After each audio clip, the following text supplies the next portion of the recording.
प्रतिबिंब जनमानसांचे। माजी महापौर अभिषेक कळमकरांना न्यायालयाचा मोठा झटका। अत्याचार प्रकरणात अटकपूर्व जामीन फेटाळला, अटकेची शक्यता वाढली।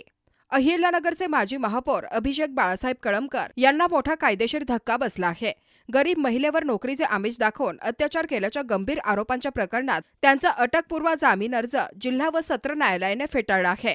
पीडित महिलेच्या तक्रारीनुसार आरोपीने नोकरी देण्याचे आश्वासन देत तिला विळत घाटातील निर्जन ठिकाणी कारमध्ये नेऊन अत्याचार केल्याचा आरोप आहे। तसेच नंतर वारंवार व्हिडिओ कॉल करून अश्लील वर्तन करत त्रास दिल्याचेही फिर्यादीत नमूद आहे। पुढे शिरूर येथील एका हॉटेलमध्ये पुन्हा जबरदस्ती केल्याचा आरोपही करण्यात आलाय।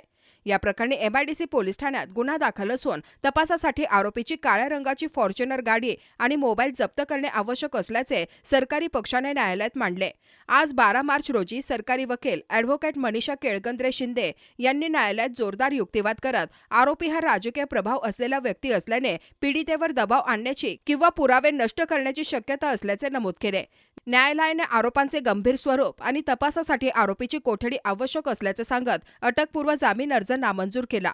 त्यामुळे आता या प्रकरणात अभिषेक कळमकर यांच्या अटकेची शक्यता वाढली असून शहरात या निर्णयाची जोरदार चर्चा सुरू आहे।